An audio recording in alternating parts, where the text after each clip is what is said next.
नाजरीन नाजरीन हामिद मीर के आज के जो कैसे हैं वो हैं जी मौलाना फजलुर रहमान। और मौलाना फजलुर रहमान ने इमरान खान को बहुत ही एक मुफीद मशवरा दिया है। उनका ये कहना है कि हाथ डालो तो पक्का डालो। तो आइए पहले मौलाना फजलुर रहमान की बातचीत सुनते हैं, उसके बाद बात करते हैं। भी उनका नाम मैं नहीं ले रहा क्योंकि आप भी नहीं ले रहे, लेकिन मैं जानना चाहता हूं कि वो जो साहब थे, क्योंकि अब रिटायर हो गए, उनकी आपसे क्या लड़ाई थी? मुझे नहीं पता। सामने तो बहुत मीठे मीठे खूबसूरत इंसान, खूबसूरत गुफ्तगू, लेकिन मुझे ताज्जुब हुआ जब मुझे मोबाइल दिखाया गया कि इस उनका मैसेज, हाँ, उनके दूसरी ख्वानगी के दौरान शिकवार उनके क्या क्या पैगामात आते रहे और क्या अच्छा, इसका मतलब ये है कि वो साहब जो हैं वो पार्लियामेंट में होने वाली कानून साजी में बराह रास्त मुदाखलत कर रहा था। और जब मुझे उसकी पूरी रिपोर्ट मिल गई तो मैं खुद जाकर रात को इशा के टाइम पे मियां शहबाज शरीफ साहब से मिला और मैंने कहा ये आप रोक दीजिए। उन्होंने कहा इस चीज शक्ल में कबूल करो। मैंने इस शक्ल में कबूल नहीं है जी, आप बिल्कुल रोक दें, हमें आपसे कोई गिला नहीं है। इतना हमें पता चल गया कि हमें किस गार से डसा जा रहा है। अच्छा, आजकल तो ये जो हुकूमत है शहबाज शरीफ साहब के जो गुजरा हैं, ये तो बड़ी खुलकर अमेरिका पर, बरतानिया पर तनकीद कर रहे हैं। वो कह रहे हैं जी कि देखें ये पाकिस्तान के अंदरूनी मामलात में मुदाखलत करते हैं। ये कहते हैं जी इंसानी हकूक की खिलाफवर्जियां हो रही हैं। सिर्फ उस बात पर बैरूनी मुदाखलत हो जाती है जहां कोई ऐसी बात आए जो पीटीआई के हक में जाए। अच्छा, तो अमेरिका से अगर कोई या उसके पार्लियामेंट से कोई ऐसी खबर आती है कि जो पीटीआई के हक में जाती है, सिर्फ वही मुदाखलत है पाकिस्तान के मामलात में, बाकी नहीं है। तो ये जो आपका जो मदारस का बिल है, आपको यकीन है कि इस पे दस्तखत इसलिए नहीं हो रहे कि कहीं बाहर से गड़बड़? ये एक एहतिमाल है, बहुत दूर का एहतिमाल है, मैं भी इस पर कोई एम्फसाइज नहीं कर रहा हूँ। अच्छा, आप फिर ये बताएं कि ये जो 24 नवंबर को तहरीक इंसाफ वालों ने इस्लामाबाद में एक एहतजाज की कॉल दी हुई है, इसके बारे में आपका क्या ख्याल है? ये मुनासिब वक्त है? मेरा ख्याल तो मुनासिब नहीं है जी। अच्छा। और फिर यह है कि मुसलसल हुए हैं, इससे उसकी वो इमेज गिर जाता है, उसकी वो अहमियत गिर जाती है। हाथ डालो पक्का डालो। देखिए, हमने पीटीआई की हुकूमत में 14 मिलियन मार्च किए पूरे मुल्क के अंदर से, और हर मिलियन मार्च जो है वो एक तारीखी था और सारी दुनिया जानती थी कि बाकी इसी को कहते हैं जलसा जी। और फिर आज़ादी मार्च जो हमने किया, पूरे मुल्क से जिस तरह काफिले उतरे और इस्लामाबाद तक पहुंचे हैं, तो हम हाथ भी डालते हैं, पक्का भी डालते हैं, और हम जो एहतमालात होते हैं कि इस किस्म के मुजाहरों से ये नुकसान हो सकता है, ये नुकसान हो सकता है, ये नुकसान हो सकता है, पहले हम उनको दरवाजे बंद करते थे जी। न रोड हम बंद करते थे, न ट्रैफिक उससे रुकता था, न कोई अमलाक को नुकसान पहुंचता था, पत्ते को भी नुकसान नहीं पहुंचा, कोई फल अगर लटक रहा है उसको भी नुकसान नहीं पहुंचा। तो किसी जगह पर ऐसी कोई सूरत हाल, उसको हम खुद कंट्रोल करते थे। और चूंकि हम 14 मिलियन मार्च कर चुके थे और स्टेट को भी इसका अंदाजा लग गया था कि उनको अपने इज्तिमा पर पूरा कंट्रोल होता है और वो अपना एहतजाज ज़रूर नोट करा रहे हैं, लेकिन स्टेट को नुकसान नहीं पहुंचते, उनके अमलाक को नुकसान नहीं पहुंचा रहे। तो यहाँ मुजाहरा हमारा इस्लामाबाद में भी हुआ।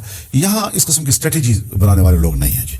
मैं देख रहा हूँ इनकी चीज़ों को, अगर मैं उस पर शामिल नहीं हूँ, ना मैं उसका शरीक हूँ, लेकिन मैं उनको हक देता हूँ इस बात का कि वो जलसा भी करें, वो एहतजाज भी करें, वो मुजाहरा भी करें।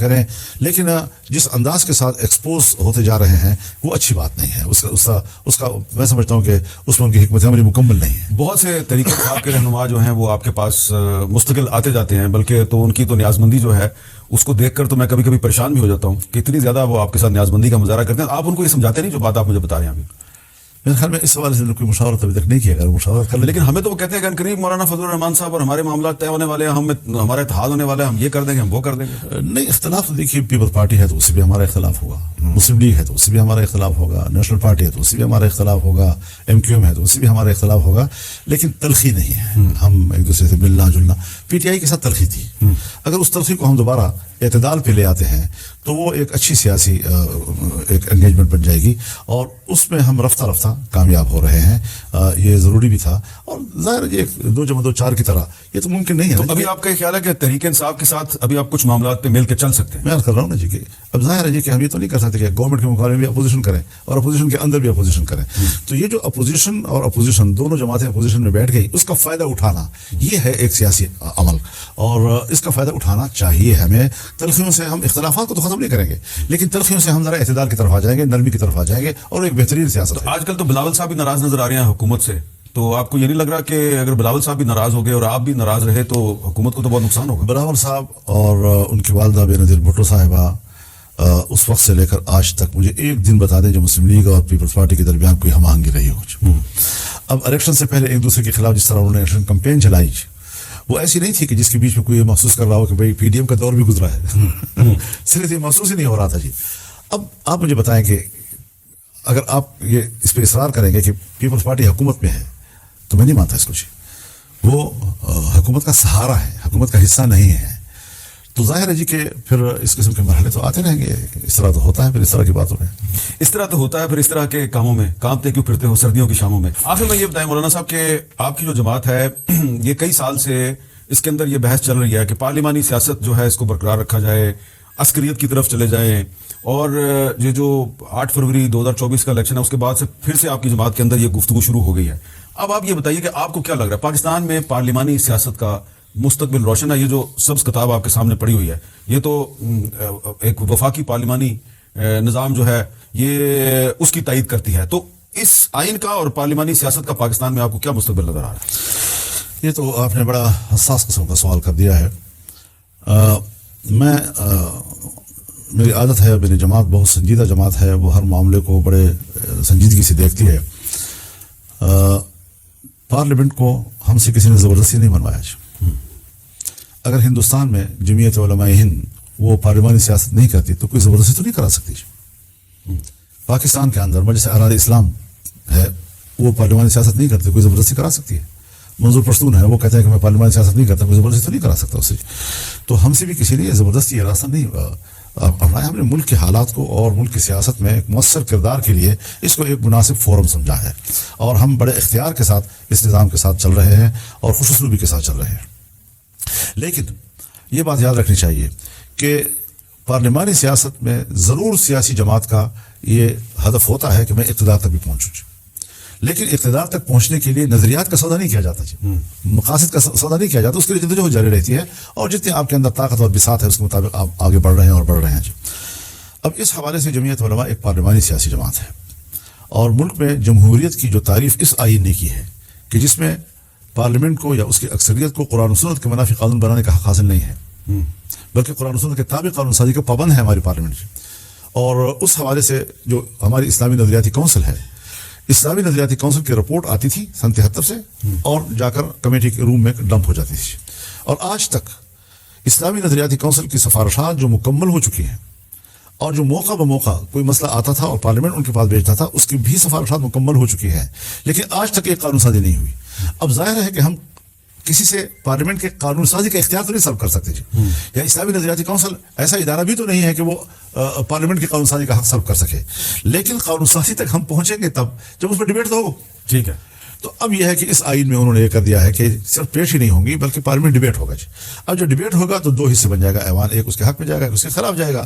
تو اس میں پھر اس میں ایک پوزیشن میں آ جائیں گے کہ بھائی اس کے مطابق قانون سازی بھی ہونی چاہیے. تو ہم پارلیمنٹ کی اسلام اور قرآن و سنت کے مطابق قانون سازی کے مرحلے تک پہنچنے میں ہم نے راستہ بنا لیا ہے اس کے لیے. تو یہ ایک مثبت پیش رفت کہا جا سکتا ہے اس کو جی. دوسری بات یہ ہے کہ شریعت کورٹ اس میں آ گئی. اب شریعت کورٹ آپ کو پتا ہے کہ وہ اتنے کمزور کورٹ ہے کہ اگر اس کے فیصلے کے خلاف سفید کاغذ پر بھی آپ کچھ لکھ کر سپریم کورٹ میں بھیج دیں, اس کے اپیلیٹ بینچ میں بھیج دیں تو فیصلہ ختم, اور پھر وہ 100 سال تک بھی نظر ثانی میں لگا رہے گا, کوئی اس کو سننے والا نہیں ہوتا. آج شریعت کورٹ کو مضبوط اور مستحکم کر دیا گیا ہے اور اس کے ہر فیصلے کو نافذ العمل قرار دیا گیا. 26ویں ترمیم کی ترجیح اس کے خلاف اپیل کا حق تو آپ کسی سے نہیں چھین سکتے. ٹھیک ہے. اب کوئی شخص چلا گیا سپریم کورٹ میں, اس کے اپیلیٹ بینچ میں, اپیلیٹ بینچ میں یا اپیل کے ادارے میں اس کو پابند کر دیا گیا ہے کہ آپ 1 سال تک ضرور فیصلہ دیں گے, چاہے آپ آئین کی روح سے مثبت فیصلہ دیں یا منفی فیصلہ, آپ کو اختیار ہوگا. لیکن اگر نہ دے سکے تو خود بخود وہ فیصلہ نافذ العمل ہو جائے گا. ٹھیک ہے. دوسرا یہ کہ شریعت کورٹ کا کوئی جج اپنی ہی کورٹ کا چیف جسٹس نہیں بن سکتا تھا, اور کوئی جج آتا بھی نہیں تھا کہ یہاں پر تو کوئی جج کی اہمیت ختم ہو جاتی ہے جی. اب یہ ہے کہ اس 26 یہ تو ناظرین آج مولانا فضل الرحمان صاحب نے حامد میر کو ایک انٹرویو دیا ہے جس میں انہوں نے عمران خان صاحب کو مشورہ دیا ہے کہ ہاتھ ڈالو تو پکا ڈالو. ایسا نہیں ہے کہ آپ آئے دن جو ہے وہ جلوس نکالتے ہیں, جلسہ کرتے ہیں, لیکن پھر بھاگ جاتے ہیں, لیکن ہاتھ ڈالو تو پکا ڈالو. اور دوسری بات یہ ہے کہ حامد میر نے پوچھا کہ پی ٹی آئی کے ساتھ آپ کے اختلافات, انہوں نے کہا جی کہ اختلافات تو ہمارے جو ہیں وہ تمام پارٹیوں کے ساتھ ہیں, یہ تو نہیں ہے کہ پیپلز پارٹی کے ساتھ نہیں ہیں, نون لیگ کے ساتھ بھی ہیں, لیکن پی ٹی آئی کے ساتھ جو اختلاف تھے وہ آہستہ آہستہ ختم ہو رہے ہیں. باتوں سے جو ہے مذاکرات کے ذریعے سے بھی اختلافات جو ہے وہ ختم ہو رہے ہیں.